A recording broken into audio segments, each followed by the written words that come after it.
ফেলেছি। এবার বিয়ে নিয়ে মুখ খুললেন তৌহিদ আফ্রিদি নিজেই। তিনি জানালেন, গণমাধ্যমে এসেছে গোপনে বিয়ে করেছি, ঘটনা সত্য নয়। বিয়েতে অনেকেই উপস্থিত ছিলেন, জাস্ট কাবিন করা হয়েছে। মূল অনুষ্ঠান পরে হবে, আমি তো দেখতে গিয়ে বিয়ে করে ফেলেছি। কথাগুলো বলেছেন জনপ্রিয় কন্টেন্ট ক্রিয়েটর তৌহিদ আফ্রিদি। গত পরশু রাতে ছড়িয়ে পড়ে তৌহিদ আফ্রিদির বিয়ের ছবি। খবর ছড়ায় টিকটকার রাইসাকে বিয়ে করেছেন আফ্রিদি, তবে ঘটনাটি সত্য নয়।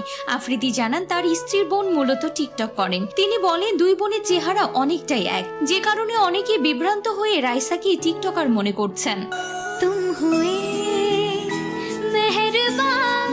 আফ্রিদি আরো জানান মেয়ের বাড়িতে তাকে দেখতে গিয়ে বিয়ে করে ফেলেছেন তিনি। পারিবারিক সে আয়োজনে উপস্থিত ছিলেন দুই পরিবারের সদস্য ও তার ঘনিষ্ঠ কয়েকজন মানুষ। পরে বড় পরিসরে বিবাহোত্তর সংবর্ধনার আয়োজন করা হবে। নবদম্পতির জন্য শুভকামনা প্রত্যাশা করছে আফ্রিদির পরিবার।